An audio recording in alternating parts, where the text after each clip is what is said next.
भाइयों, हेलो भाइयों, good morning to all of you. संकुल यौगिकों का वर्नर सिद्धांत आज का हमारा टॉपिक है। संकुल यौगिकों का वर्नर सिद्धांत, Werner's theory of complex compounds. जैसा कि आप जानते हैं कि कोऑर्डिनेशन कंपाउंड्स बहुत अधिक संख्या में प्रकृति में पाए जाते हैं। कुछ संकुल यौगिक प्राकृतिक हैं, कुछ संकुल यौगिक कृत्रिम हैं। संकुल यौगिक लिगांड और धातु से जुड़ने पर बनते हैं। लिगांड और धातु जब आपस में क्रिया करते हैं तो कॉम्प्लेक्स कंपाउंड, संकुल यौगिक या कोऑर्डिनेशन कंपाउंड, उप सह संयोजन यौगिकों का निर्माण होता है। संकुल यौगिकों का सबसे पहले स्टडी एक साइंटिस्ट वर्नर था, उसने किया था। वर्नर ने बताया 1893 में कि जो सेंट्रल मेटल एटम जो कि कॉम्प्लेक्स में पाया जाता है, जो हमारे संकुल यौगिक हैं, कॉम्प्लेक्स कंपाउंड हैं, उन कॉम्प्लेक्स कंपाउंड में एक सेंट्रल मेटल एटम होता है और एक से अधिक लिगांड होते हैं। यहाँ पे केंद्रीय धातु जो सेंट्रल मेटल एटम या आयन होता है कॉम्प्लेक्स कंपाउंड में, उसके पास दो प्रकार की संयोजकता होती है। जनरली आपने सुना है कि कोई भी मेटल एक संयोजकता प्रदर्शित करता है, या आयनिक बैलेंसी प्रदर्शित करेगा, या कोऑर्डिनेट बैलेंसी प्रदर्शित करेगा, या को बैलेंसी प्रदर्शित करेगा। लेकिन जो केंद्रीय धातु आयन या परमाणु है जो कॉम्प्लेक्स कंपाउंड में पाया जाता है, उसके पास दो तरह की संयोजकता या दो प्रकार की संयोजकताएं होती हैं। पहले को बोलते हैं प्राइमरी बैलेंसी या प्राथमिक संयोजकता। इसी का एक नाम और है मुख्य संयोजकता, प्रिंसिपल बैलेंसी। इसी को वैद्युत संयोजकता भी कहते हैं। यह क्या होती है? यदि आपको किसी भी कॉम्प्लेक्स का प्राइमरी बैलेंसी, किसी भी कॉम्प्लेक्स में सेंट्रल एटम का प्राइमरी बैलेंसी को प्रिडिक्ट करना है, उसको डिटरमाइन करना है, तो मेजर करना है, तो उसके लिए आपको ऑक्सीडेशन नंबर निकालना आना चाहिए। सबसे पहली बात, जो प्राइमरी बैलेंसी होती है यह ऑक्सीकरण संख्या के बराबर होती है। सेंट्रल मेटल एटम की जो ऑक्सीडेशन नंबर होती है उतनी ही उस सेंट्रल मेटल एटम की प्राइमरी बैलेंसी होती है। यह आयनाइजेबल होती है, अर्थात जो आपकी प्राइमरी बैलेंसी होती है यह आयोनाइज्ड हो जाती है। यह नॉन डायरेक्शनल होती है। यह ऋणावेशित स्पीसीज से संतुष्ट होती है। प्रायः जो आपकी प्राइमरी बैलेंसी है यह निगेटिव लिगांड, ऋणात्मक लिगांड, स्पीसीज का मतलब लिगांड है जो कि सेंट्रल मेटल एटम को इलेक्ट्रॉन पेयर डोनेट करता है, उससे सेटिस्फाइड होती है। और सबसे मेन पॉइंट, जो आपकी प्राइमरी बैलेंसी है या प्रिंसिपल बैलेंसी है, मुख्य संयोजकता है, या इलेक्ट्रो बैलेंसी वैद्युत संयोजकता है, यह कॉम्प्लेक्स की ज्योमेट्री को प्रिडिक्ट नहीं करती है। यह कॉम्प्लेक्स की ज्योमेट्री किसी भी संकुल यौगिक की ज्यामिति प्राथमिक संयोजकता पर निर्भर नहीं करती है और यह परिवर्ती होती है। यह फिक्स नहीं होती, यह निश्चित नहीं होती, यह बदलती रहती है। अगर आपको किसी भी कॉम्प्लेक्स कंपाउंड में सेंट्रल मेटल एटम का प्राइमरी बैलेंसी को निकालना हो तो कैसे निकालेंगे, कुछ एग्जाम्पल करके बता रहे हैं। जैसे फॉर एग्जाम्पल फर्स्ट K4FeCN6, यह एक कॉम्प्लेक्स कंपाउंड है। K4FeCN6 यह एक कॉम्प्लेक्स कंपाउंड है, उप सह संयोजन यौगिक है। यह भी क्या है? सेंट्रल मेटल एटम है।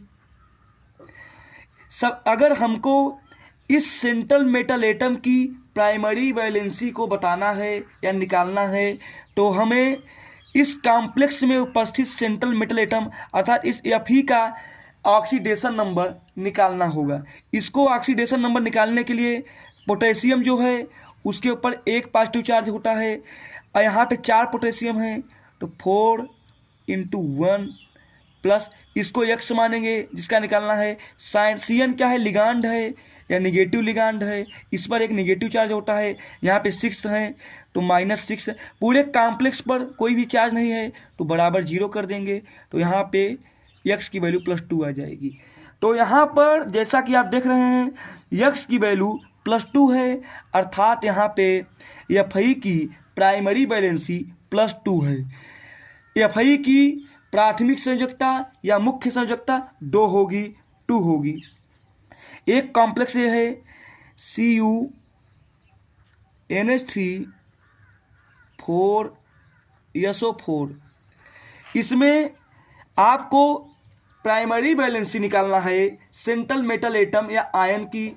इस कॉम्प्लेक्स में सेंट्रल मेटल एटम या आयन कॉपर है, तो इसकी ऑक्सीकरण संख्या क्या होगी?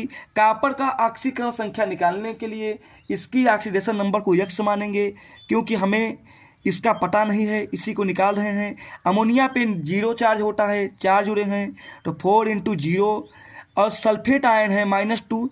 पूरे कॉम्प्लेक्स पे कोई चार्ज नहीं तो 0 रख देंगे, तो x = +2 हो जाएगा। तो यहाँ पे कॉपर की ऑक्सीडेशन नंबर +2 है, अर्थात कॉपर की जो प्राइमरी वैलेंसी Pb होगी वह 2 होगी।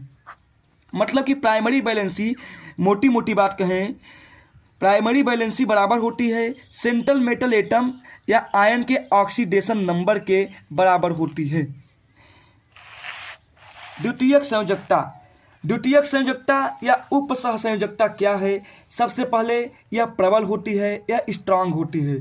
प्राइमरी वैलेंसी से जो लिगांड जुड़े होते हैं central metal atom, primary valency से जिस लिगांड द्वारा जुड़ा होता है या जिस लिगांड से जुड़ता है, जुड़ने का कार्य करता है, वो सभी लिगांड दुर्बल रूप से जुड़े होते हैं, अर्थात प्राइमरी वैलेंसी वीक होती है और सॉल्यूशन में प्राइमरी वैलेंसी जुड़े हुए लिगांड अलग हो जाते हैं, सेंट्रल मेटल एटम से दूर चले जाते हैं। लेकिन जो सेकेंडरी वैलेंसी है यह स्ट्रांग होती है, यह डायरेक्शनल होती है, यह एक निश्चित दिशा में इसकी एक निश्चित डायरेक्शन होती है, यह आयनित नहीं होती है, इसका आयोनाइजेशन नहीं होता है, इससे आयन नहीं बनेंगे।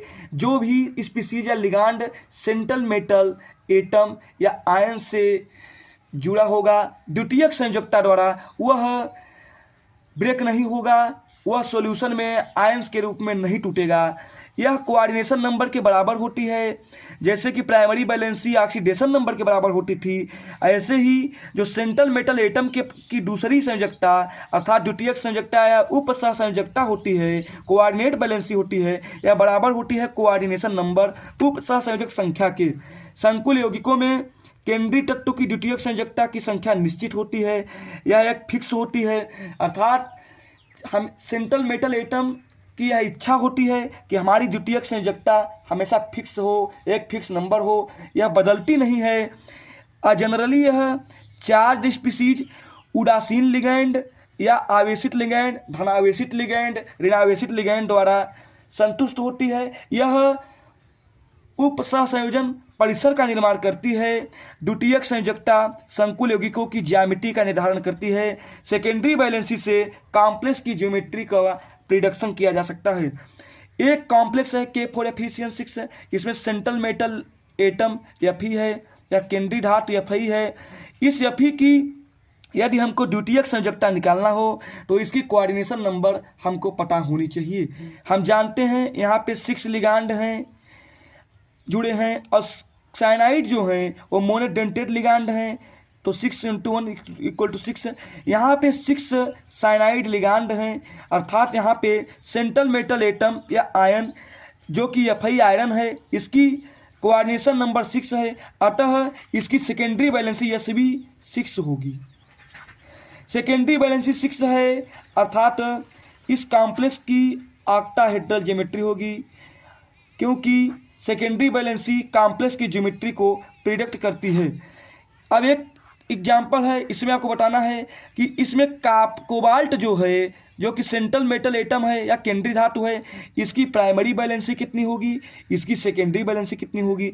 तो मैंने आपको बताया कि प्राइमरी वैलेंसी निकालने के लिए सेंट्रल मेटल एटम की ऑक्सीडेशन नंबर निकालना होता है। कोबाल्ट की ऑक्सीडेशन नंबर निकालेंगे तो +3 आएगी, यहाँ पे प्राइमरी वैलेंसी 3 हो जाएगी, और सेकेंडरी वैलेंसी कोऑर्डिनेशन नंबर के बराबर होती है।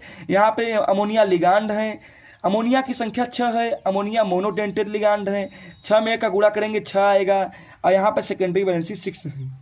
ठीक, हम आपको अगले लेक्चर में बर्नर्स थ्योरी के एक्सपेरिमेंटल वेरिफिकेशन के बारे में बताएंगे। That's all.